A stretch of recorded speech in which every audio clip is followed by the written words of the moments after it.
கண்ணுக்கு தெரியாத எதிரி பிசாசானவன். அவன்தான் நமக்கு விரோதமாய் மனிதர்களை எழுப்புகிறான், டிஸ்டர்ப் பண்ணுகிறான், வியாதியை கொண்டு வருகிறான், பயத்தை கொண்டு வருகிறான், போராட்டத்தை கொண்டு வருகிறான். நம்ம எவ்விதத்திலும் தாக்கி முடக்கிவிட நினைக்கிறான். அவனுடைய தாக்குதல்களினாலே நாம் பாதிக்கப்படாதபடி கேடயத்தினாலே தடுத்து நம்மை பாதுகாத்து கொள்ளணும். அவனுடைய கிரியைகளை அழிக்கும்படி பட்டயத்தை வைத்து ஜெபிக்கத்தின் மூலமாக அவனுடைய கிரியைகளை நம்ம அழிக்கணும். இந்த ரெண்டையும் ஆண்டவர் நம் கையில தந்திருக்கிறார். இந்த ரெண்டுமே கர்த்தர் தான் நமக்கு. அவர் தான் நமக்கு கேடயமாகவும் இருக்கிறார், பட்டயமாகவும் இருக்கிறார்.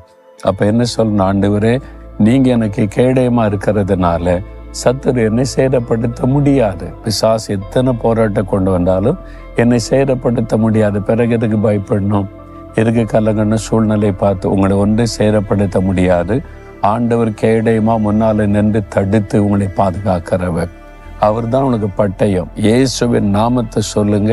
ஒரு பட்டயம் வெட்டுவதை போல சத்துருடைய கிரியைகளை ஒரு வெட்டி வெட்டி உங்களுக்கு ஜெயம் தருவார்.